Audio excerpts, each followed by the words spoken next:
वो काफी मतलब इवेंटफुल रहा है। डॉक्टर श्याम नारायण, आप क्या इत्तेफाक रखते हैं जो बात यहाँ ब्रिगेडियर विनोद दत्ता जी कह रहे हैं, क्या आप इससे इत्तेफाक रखते हैं? क्योंकि ये हमने भी देखा है, वो तस्वीरें हम भूले नहीं हैं जब इस अब की बार ट्रंप सरकार और फिर जिस तरह से दोस्ती की चर्चा प्रधानमंत्री मोदी और प्रेसिडेंट ट्रंप की रही है और जो उनकी स्मार्ट फॉरेन पॉलिसी है उसकी भी खूब सराहना हुई पूरी दुनिया में डोनाल्ड ट्रंप की। हाँ, उन्होंने वो मोदी जी से ही अब की बार मोदी सरकार उसको देखते हुए अपना भी शुरू कर दिया था कि अब की बार ट्रंप सरकार, ऐसा उन्होंने शुरू कर दिया था। तो मोदी जी को वो काफ़ी पसंद करते हैं और चीन का की सबसे बड़ी झल्लाहट ये है कि वो इंडिया को बहुत पसंद करने लगे हैं मोदी जी के कारण। और दूसरा, अभी ये अमेरिका ने इस चीज़ को यूनाइटेड नेशंस में और उठाने का निर्णय लिया है कि जो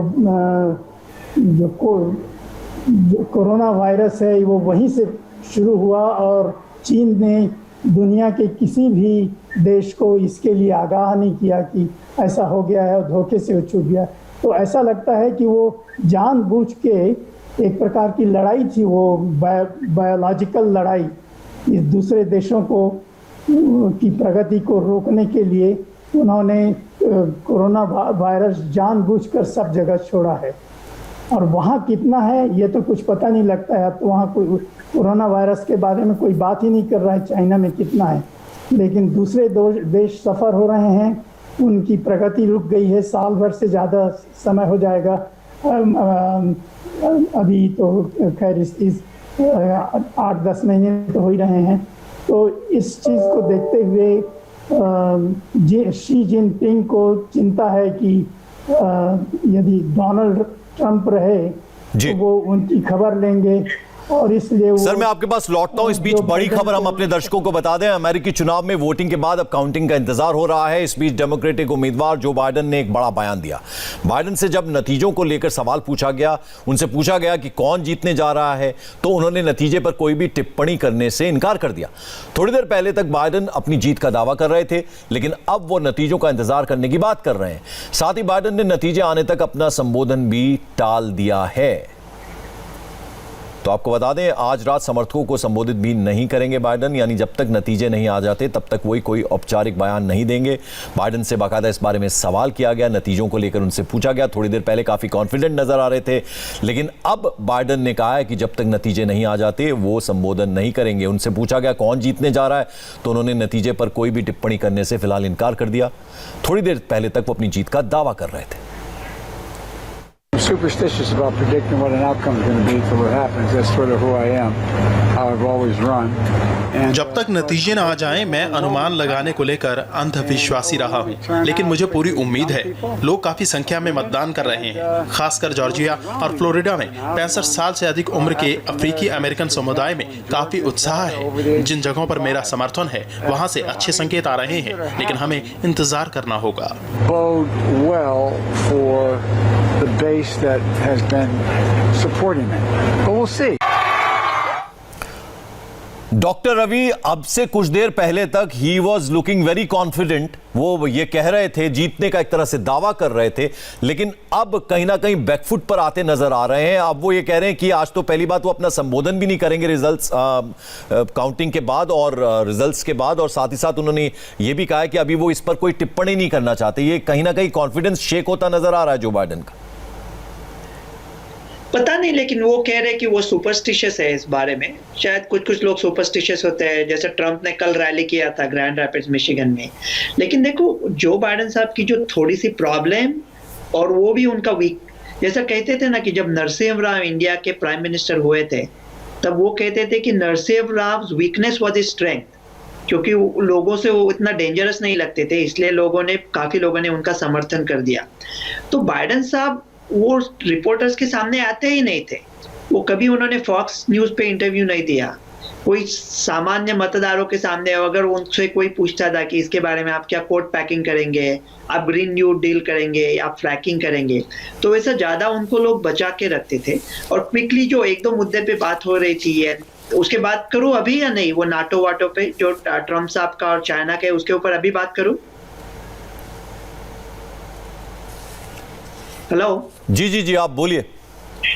हाँ, वो जो देखो हम लोग ये कह रहे थे कि क्या पर्सनालिटी है वो, ट्रम्प साहब क्या करेंगे नेटो में। ज्यादातर दुनिया के आधे आपके जो लोग हैं शायद उनको गूगल किए बगैर नेटो का फुल फॉर्म भी नहीं मालूम होगा। नॉर्थ अटलांटिक ट्रीटी ऑर्गेनाइजेशन, ये वार्सा पैक्ट नेशन के आगे अगेंस्ट बनी थी। अभी वार्सा भी नेटो में शामिल हो गया है, तो अभी नेटो की जरूरत क्या है? उसका 48% बजट अमेरिका से आता है। उसका नेटो का ये क्या है कि जर्मनी की रक्षा करे, कहां से? रशिया से। और जर्मनी और रशिया का $3 बिलियन का पाइपलाइन डील है, वो आपस में चल रहा है। तो ये क्या पागलपंती है? मेरे जैसे अमेरिकन करदाता अमेरिकन सरकार को पैसा दे रहे हैं और वो पैसा लेके जर्मनी की हम रक्षा करेंगे, और जर्मनी और रशिया का बीच में $3 बिलियन का ये जो सब पेरिस अकॉर्ड ये सब है ना, वो वर्ल्ड हेल्थ ऑर्गेनाइजेशन का 24% बजट अमेरिका देती है, 12% चाइना देता है, 0.8% इंडिया देता है। तो 24 हमारी पैसा ले रहे हो तो कुछ सुनो भी ना। मेरे ख्याल से यूरोप को अमेरिका के ओपिनियन में कोई इंटरेस्ट नहीं है, ना कोई दिलचस्पी है। उनसे सिर्फ अमेरिका का पैसा चाहिए। 3 साल का 5 साल का था, मेरे साथ बैट थी तो लोग मुझे कैप्टन बना देते थे, तो मेरी बैट लेके वो बाकी के लड़के खेलते थे। वो उनके अमेरिका के उनको पैसे चाहिए। फर्स्ट वर्ल्ड वॉर के बाद वुड्रो विल्सन ने पूरे फ्रांस को जाके बचाया था। उनकी बीबी के हाथ से एक कांच का गिलास टूट गया था, तो फ्रांस ने उसके पैसे भी अमेरिकन गवर्नमेंट को लगाए थे। उनको अमेरिका की राय से कोई दिलचस्पी नहीं है। क्यों अमेरिका पैसा देता रहे 48% फॉर यूनाइटेड नेशन? हम लोग क्यों इतना? अगर पेरिस अकॉर्ड की बात हो रही थी, देखो पेरिस अकॉर्ड में कोई प्रॉब्लम,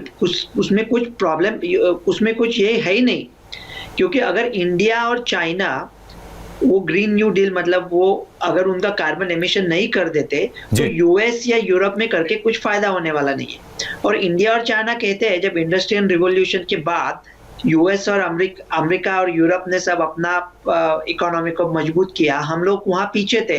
अभी हम लोग भी आगे आ रहे हैं, तो आप हमको किस मुंह से बोलोगे कि पोल्यूशन मत करो? इसलिए ट्रम्प का एजेंडा हमेशा अमेरिका फर्स्ट ऐसा रहा है। वो पहले से कॉन्फिडेंट है। मेरे ख्याल से शायद वो आज रात को वही जीत जाएंगे, लेकिन अगर बाइडेन जीतेंगे तो हम उनका भी समर्थन करेंगे। चलिए डॉक्टर विनोद दत्ता, आपके पास मैं आना चाहूंगा। भारत की हमेशा नजर रहती है अमेरिका के चुनावों में। ओबामा के वक्त तो हमें अच्छी तरह से याद है, ऐसा लगता था जैसे भारत में ही चुनाव हो रहे हैं।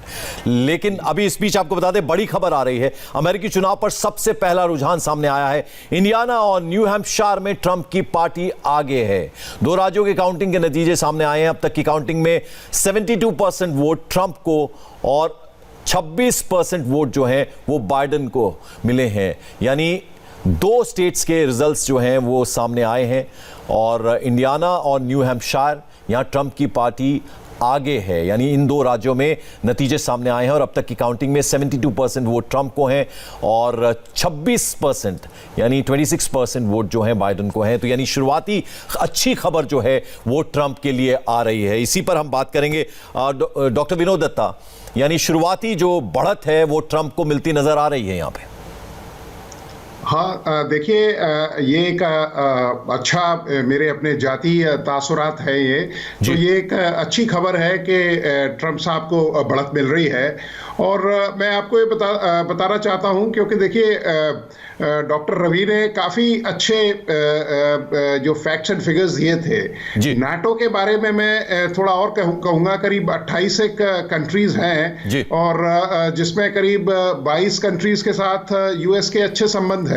अभी आप ये देखिए जो डेवलपमेंट टर्की में हो रहा है, हालांकि टर्की भी नेटो का एक सदस्य है, लेकिन जिस तरह की डिजाइन्स या जिस तरह की दहशतगर्दी टर्की विश्व में देखना चाहता है, या जिस तरह की टेररिस्ट एक्टिविटीज यूरोप में हो रहे हैं, और now we can always comfortably say that in Europe we can see a reflection of America. चलिए सर, हम एक बार अपने दर्शकों को जरा एलईडी पर समझाते हैं, ग्राफिक्स के जरिए समझाते हैं कि किस तरह से 2 स्टेट्स